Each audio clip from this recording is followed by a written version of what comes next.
제2차 세계대전 폴란드군에는 보이텍이라는 병사가 있었습니다.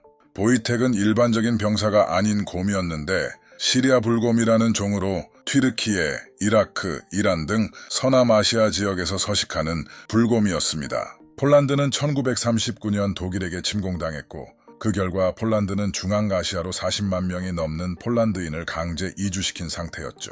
그리고 나치 독일을 패퇴시키고 폴란드를 재건하는 것을 목표로 하는 폴란드 망명정부를 세우게 되었습니다. 폴란드 망명정부의 자유폴란드군에 소속되었던 보이텍은 1942년 페르시아에서 한 소년이 발견하게 됩니다. 총에 맞아 죽은 어미의 곁을 지키고 있던 보이텍을 소년이 데려온 것이었죠. 그리고 그 소년은 폴란드에서 피난온 보키의 빛이라는 사람에게 보이텍을 팔게 됩니다. 그렇게 지내던 보이텍은 몸집이 금방 커져 피난민이 키우기 어려워졌고 폴란드 군대에 기부되어 병사들의 손에 키워지게 됐죠.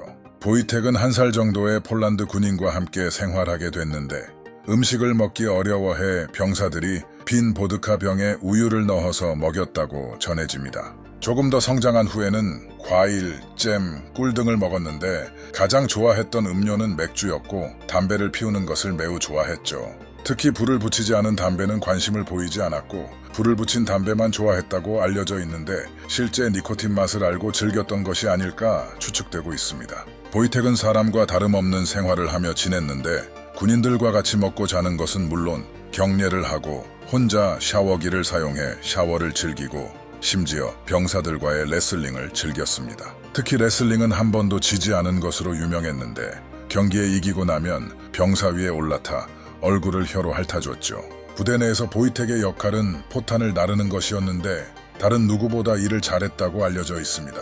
그리고 항상 탄약 운반 차량의 조수석에 탑승했는데 이런 보이텍이 포탄을 나르는 모습을 부대의 상징으로 만들어 깃발을 만들고 중대의 모든 차량에 붙이고 다녔죠. 보이텍은 부대에 몰래 침입한 독일군 스파이를 잡은 일화로도 유명한데 재미있는 점은 직접 알아보고 잡은 것이 아니라 보이텍과 마주친 스파이가 기겁해 난리를 친 바람에 스파이인 것을 들키게 된 것이죠.